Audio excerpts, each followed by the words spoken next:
Rachel said it with a smile, like it was harmless. Mark's too scared to ever walk away. Our friends laughed into their wine glasses, and the noise of the steakhouse swallowed the rest.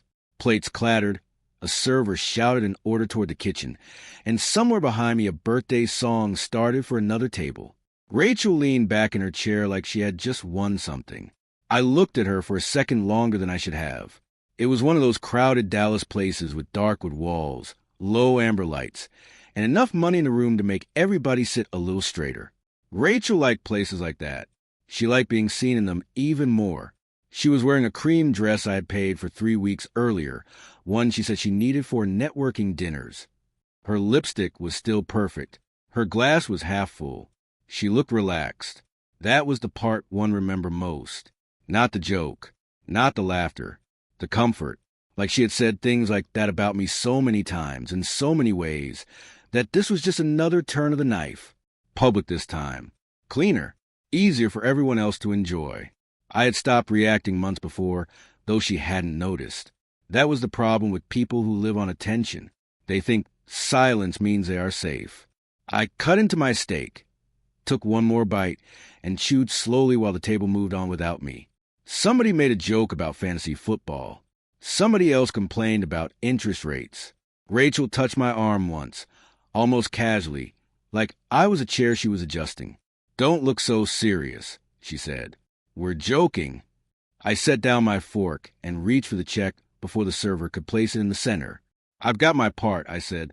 Rachel gave me a look, not worried, annoyed, the kind of look she used when I made things slightly less convenient for her.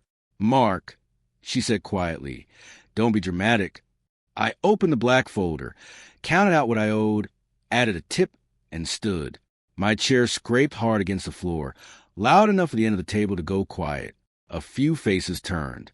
Rachel stared up at me, finally unsure. "Are you serious?" she asked. I picked up my jacket from the back of the chair. "You'll find out." That was all I gave her. No speech, no scene, no anger for her to perform against later. I walked past the bar, through the smell of butter and smoke and expensive bourbon, and out into the warm Texas night. Valet lights flashed across the line of cars waiting at the curb. Behind the glass, the steakhouse kept glowing like nothing had happened.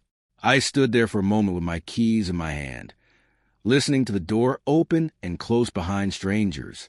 The truth was, that dinner hadn't changed anything. It only ended the waiting. By the time Rachel made that joke, I already knew exactly who she was. And more important than that, I knew what I was going to do next. The birthday dinner was just the first time Rachel said it in front of other people. By then, I had already heard versions of it in private for months. Not those exact words, but the same meaning. She said I was safe when she wanted to sound polite, predictable when she was irritated, not exactly a man of action when she wanted to see if I would bite back. I never did. That made her bolder. What she never understood was that I had gone quiet because I was watching. The first thing I noticed was the calls. She started taking them on the back porch with the slider barely cracked, like that thin strip of glass counted as privacy. I would hear the low shape of her voice through the screen while I stood in the kitchen pretending to rinse a plate. Soft laughs, long pauses. Once, just once, a whisper sharp enough to reach me. "I'll call when he's asleep." We didn't even go to bed at the same time anymore. Then there was the money. Rachel spent like appearances were oxygen, but even for her, it changed. Designer bags started showing up without boxes. Shopping receipts disappeared faster than usual. Charges hit the joint account from boutiques she never used before, little luxury purchases stacked between groceries and utility bills like they belonged there. When I asked once, she didn't even look up from her phone. "You make everything sound like an audit." Maybe I did. I also started finding doors closed that had always been open. Passwords changed on the tablet in the den. Her laptop stopped autofilling. The shared iPad we used for bills suddenly asked for a new code. When I mentioned it, Rachel shrugged and said, "You can't be too careful." She smiled when she said it, but her eyes stayed cold. The ugliest part wasn't the secrecy. It was the stories she was telling other people. I found that out by accident. One of her friends, after too much Cabernet at our house, started apologizing to me for how hard things must be. I asked what she meant. She froze for half a second, then laughed it off. Too late. A week later, I heard enough from someone else to fill in the rest. Rachel had been painting me as weak, a man she had to carry, a husband who drifted through life while she held everything together. It would have been almost funny if it wasn't so precise, because the truth was the exact opposite. The mortgage, the savings, the health insurance, the quiet repairs, the tax calls, the emergency fund, the life she stood in and decorated like it had grown there on its own. That was me. She mocked the hand under the table while still eating from it. That was when I stopped hoping I was wrong. I started keeping records instead. By the time Rachel started locking screens and stepping outside for calls, I was already months ahead of her. I didn't start preparing because I caught her. I started because I recognized the pattern, the tone in her voice, the way respect had drained out of small conversations, the quiet assumption that I would always absorb it and stay. So I stopped reacting, and I started building an exit. The first thing I moved was my paycheck, not all at once. That would have been obvious. I set up a separate account under my name at a different bank, one Rachel had never used. Then I split deposits, partial transfers at first, small enough to look like routine adjustments. Over time, more went there than anywhere else. She never noticed. Rachel didn't track money. She tracked lifestyle.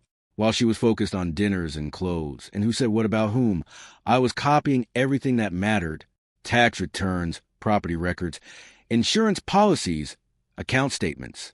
I scanned them late at night, sitting at the kitchen table with only the stove light on. Each file labeled, organized, backed up twice. Not because I was angry, because I didn't intend to lose control later. I also started paying attention to things most people ignore: titles, ownership lines, beneficiaries. I checked every document tied to my name and made sure it stayed that way. Anything unclear, I fixed quietly. Anything shared, I documented. Then I found the place. A small cabin near a lake in Tennessee. Nothing impressive. Wood siding, a narrow porch, and water just visible through the trees if you stood at the right angle. It wasn't meant to impress anyone. That was the point. I rented it under a separate mailing address. Not secret, just separate. I had utilities set up, stocked it slowly over a few trips Rachel thought were routine work travel. A few clothes, basic tools, copies of documents. Enough to live without needing anything from a life I was about to leave. When I came back from those trips, she barely asked questions. If anything, she seemed relieved I was gone more often. Like distance made her version of reality easier to maintain. At home, I became exactly what she believed I was. Quiet, predictable, uncomplicated. I stopped pushing back, stopped correcting her, stopped asking where she was going or who she was talking to. I let conversations end early, let silences stretch, let her think she had already won whatever quiet contest she thought we were in. She called at me checking out. She was right, just not in the way she thought, because while she was getting more comfortable, more careless, more certain that I would never leave, I was making sure that when I did, I wouldn't have to come back for anything. I got back to the house a little after midnight. The street outside was quiet, the kind of suburban silence that makes every small sound feel sharper. A porch light flickered 2 houses down. Somewhere in the distance, a car door slammed and then nothing again. Rachel wasn't home. I already knew where she was. Rooftop lounge downtown. I had seen the charge hit earlier that evening. Paired with a reservation confirmation, she forgot to delete from the shared calendar before she changed the password. She liked those places: glass walls, city lights, expensive cocktails she could photograph. I unlocked the front door and stepped inside. The house smelled like her perfume and the candle she always lit before going out, something sweet and artificial that lingered in the air longer than it should. The living room was clean in that stage way, cushions adjusted, nothing out of place.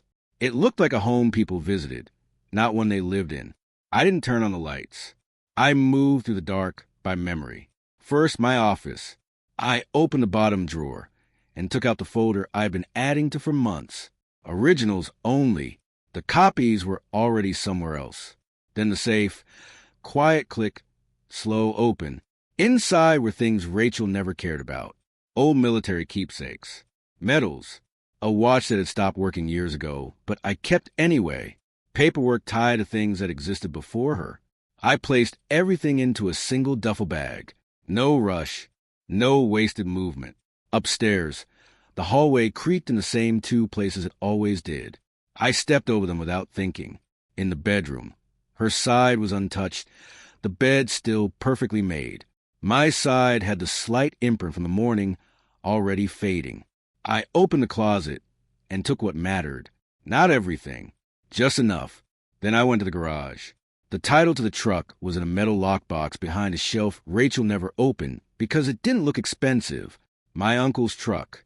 Old, restored, worth more to me than anything in the house. I took the title, slid it into the bag, and closed everything back exactly how it was. No traces. Back inside, I paused at the kitchen counter. My phone showed 12:47 a.m. Rachel had posted a photo 10 minutes earlier. Laughing. Glass raised. City lights behind her. No sign of me, of course.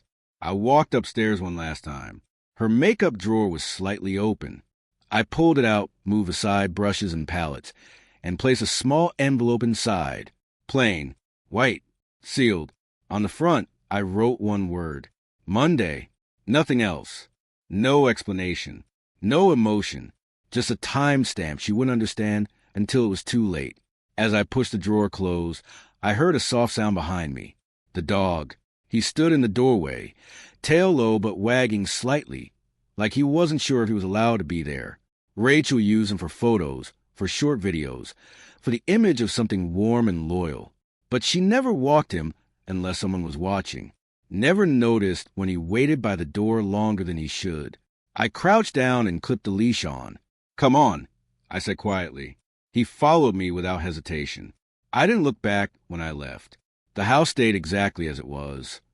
Clean, quiet, untouched, like nothing had changed. But by the time Rachel came home, sometime after 2 a.m., laughing and unsteady in heels, the life she thought she was walking back into was already gone. I didn't sleep. By the time the sun started pushing through the thin curtains of the cabin, I was already at the small wooden table with my laptop open and a cup of black coffee going cold beside me. The lake outside was still, flat like glass, no wind, no movement, quiet. That was the environment I needed. No noise, no interruptions, no Rachel. I logged into the accounts one by one, joint checking first. I didn't drain it. That would have been emotional, obvious, messy. Instead, I removed access. Her name came off the account cleanly, a process I had already confirmed weeks earlier with a phone call she never knew about. A few clicks, a verification code. Done. The structure stayed. Her access disappeared. Next, the credit cards. I opened each one, reviewed the balances, then removed her as an authorized user. Not canceled, just disconnected. The cards in her wallet would still look the same. Same color, same weight, same quiet confidence when handed to a cashier. They just wouldn't work. I moved to the home equity line after that. That one took a little longer.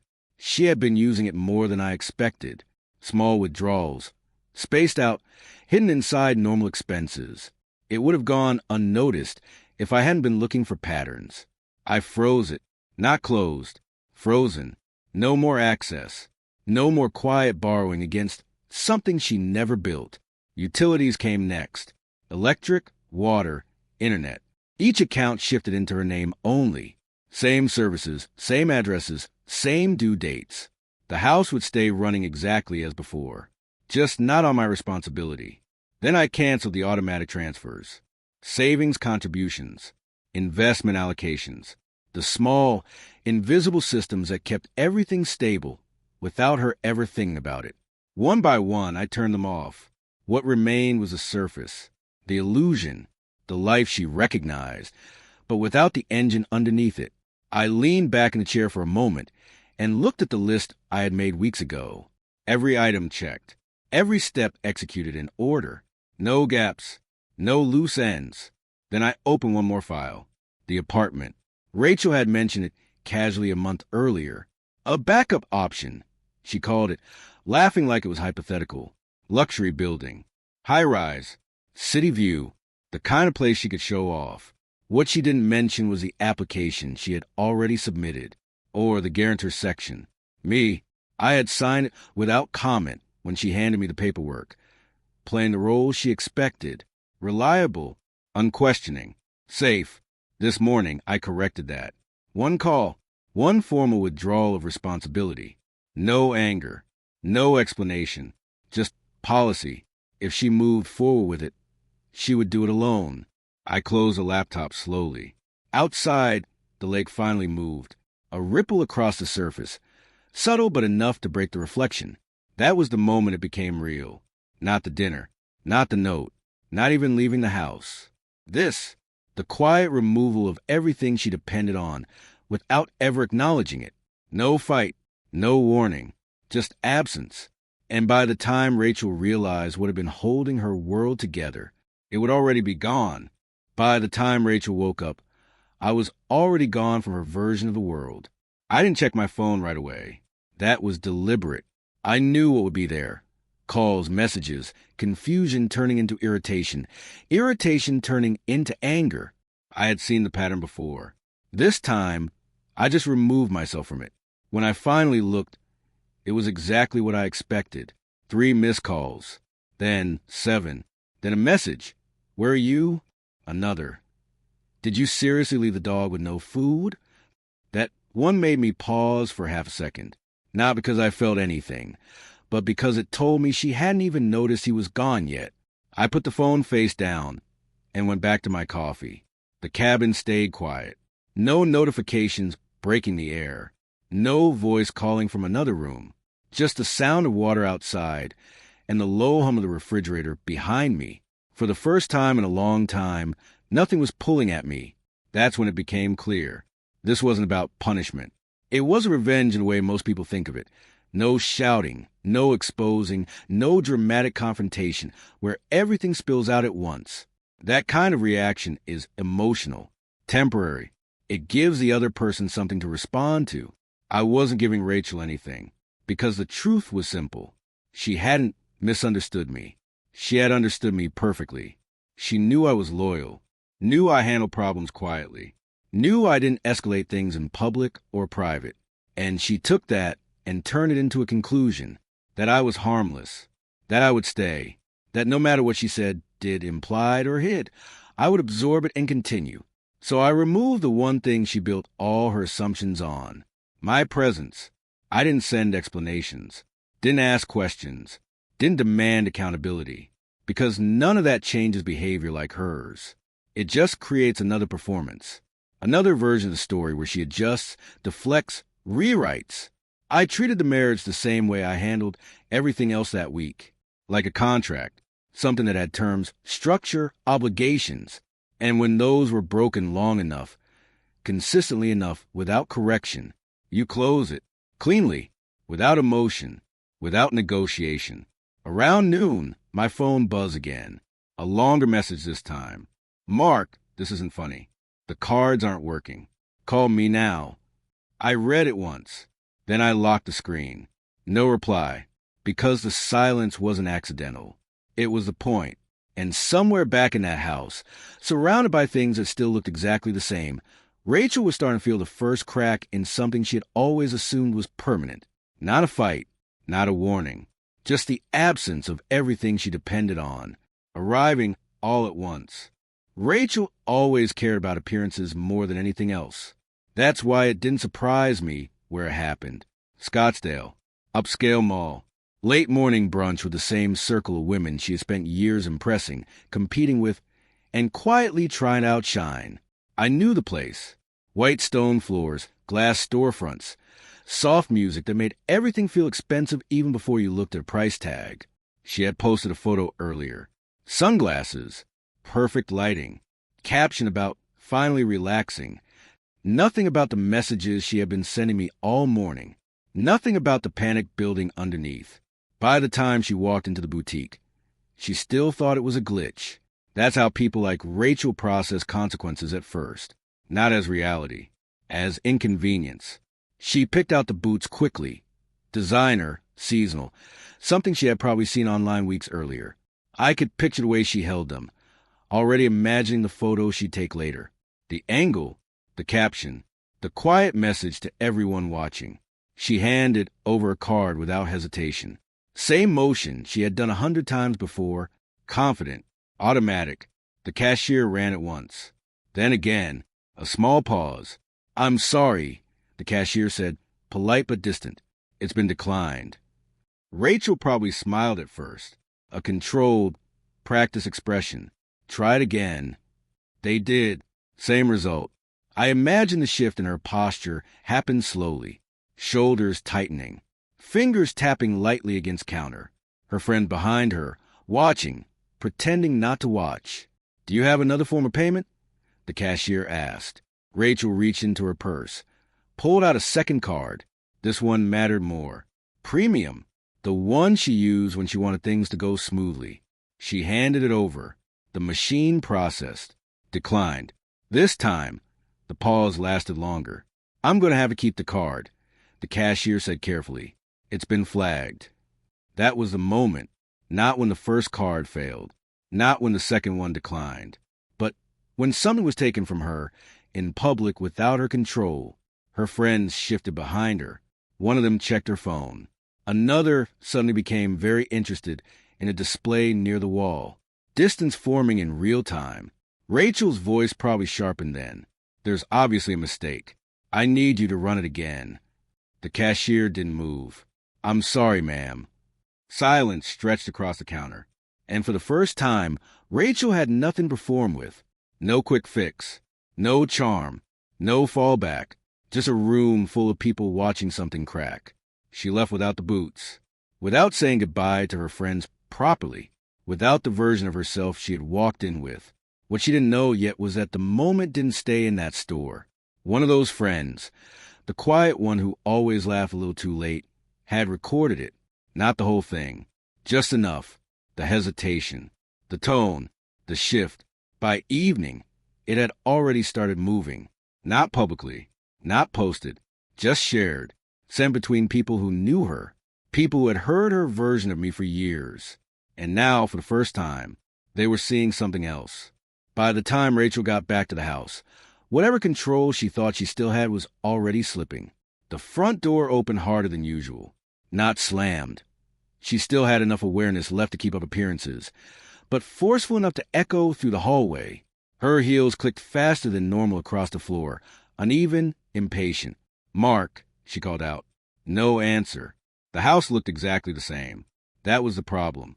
Nothing broken. Nothing missing at a glance. The same furniture, the same lighting, the same stage calm she had left the night before. But now, every silence felt different. She moved through the rooms quickly at first, then slower. Kitchen, living room, bedroom, the dog's bed empty. That's when it hit her properly. Not annoyance this time. Not confusion. Absence. She went straight to my office. Locked. That door had never been locked before. I can picture the moment she stood there, hand on the handle. Try it twice like that would change something. A small, controlled panic starting to push through her chest. She didn't have access anymore. Not just to the room, but to whatever she thought she understood about me. That's when she remembered the note. Makeup drawer. She moved quickly back to the bedroom, pulling it open hard enough to scatter brushes against the wood. The envelope sat exactly where I left it. Plain, clean, waiting. Monday. She stared at it for a few seconds before opening it. Inside wasn't a letter. No apology. No anger. No explanation she could twist into something useful. Just a folder. Neat. Structured. Final. The first page was summary. Account closures. Access removals. Dates. Times. Everything documented in a way that didn't require interpretation. It wasn't emotional. It was precise. Behind that, the details. Bank confirmations. Credit changes. Legal notices already filed and time-stamped. Copies of documents she had never bothered to read when they were first signed. And then, the forensic report. That's where the air left the room. Line by line, it outlined her spending. Not just totals, patterns, locations, frequencies, cross-referenced timelines that lined up too cleanly with the nights she said she was out with friends. There was no accusation written anywhere. There didn't need to be. The numbers said it. The dates confirmed it. And at the very back of the folder, messages. Not everything. Just enough. Names redacted except for one. Lena, Rachel's best friend. Or at least the one she trusted the most. The one who had been sitting at that steakhouse table, laughing into her wine glass. There was a short printed note clipped to the final page. No signature. Just one sentence. She got tired of how you talk about people who trust you. That was the moment everything shifted from confusion to realization. Because betrayal is one thing when it comes from someone you expect to forgive you. It's something else entirely when it comes from someone who has been quietly watching you. Rachel sat there on the edge of the bed, the folder open in her lap, the house completely silent around her. For the first time, there was no version of the story she could control. No angle, no performance. Just facts, and the understanding that this hadn't started at dinner. It had been building for months, without her noticing, without her even considering that the man she called predictable had been watching everything. At first, Rachel didn't panic. Not fully. Even sitting there with the folder open, her hands still, her breathing uneven. There was one place her mind went for stability. Derek, because in her version of events, he was the upgrade, the exciting one, the one who made her feel something different, the one she had quietly been building a second reality around while still living inside the first. She reached for her phone, called him, straight to voicemail. She frowned, tried again. Same result, a small crack. She opened their messages. The thread was still there, but something felt off. The last message he sent, call me now, sat unread. That didn't happen. Not with him. Derek always responded fast. That was part of his appeal. Attention on demand. Energy.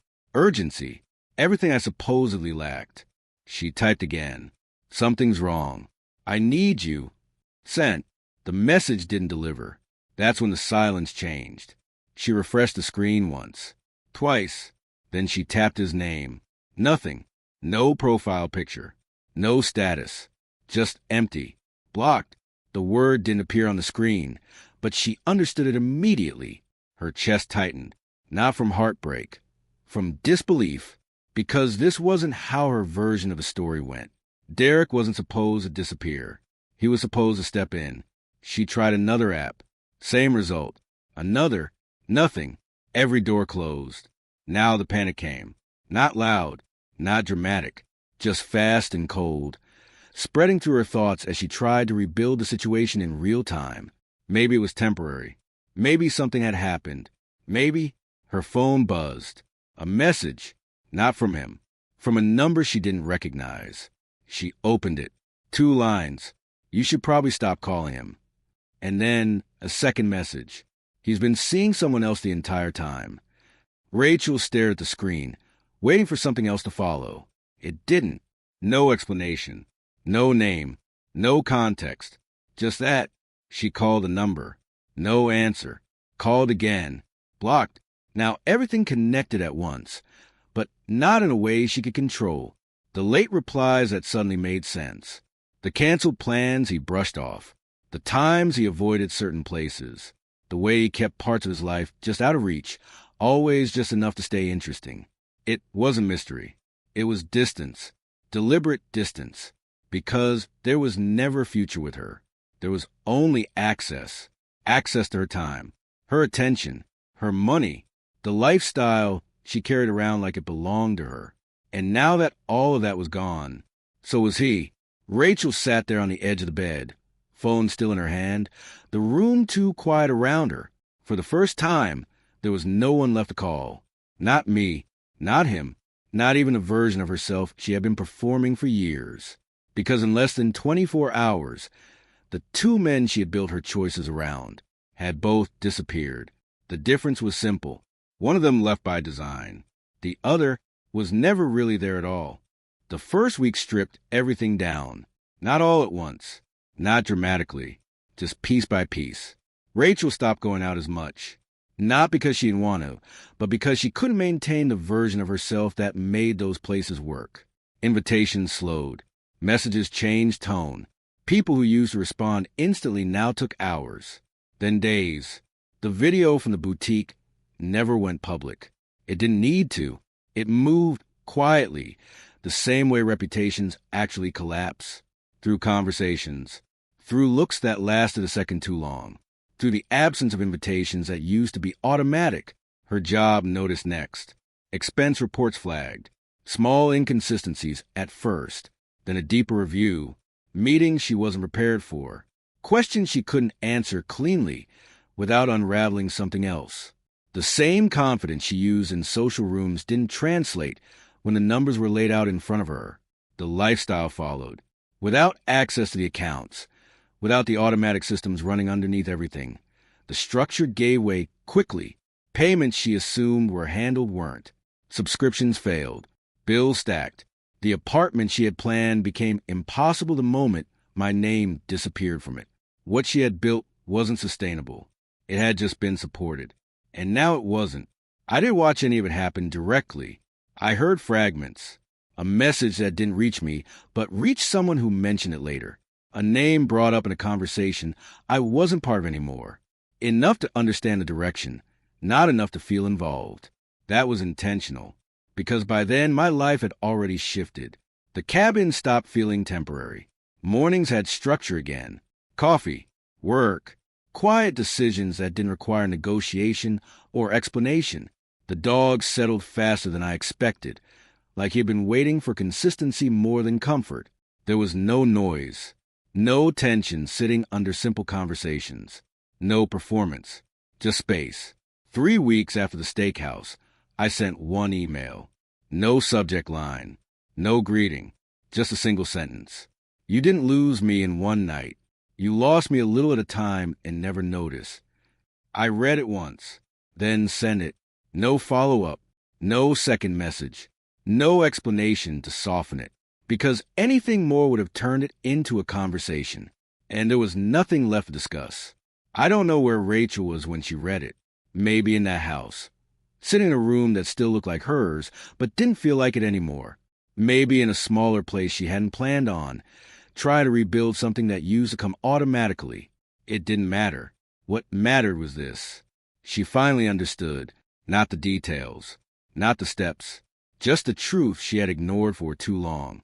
That the quiet man she joked about, the one she called predictable, safe, harmless, was the one holding everything together.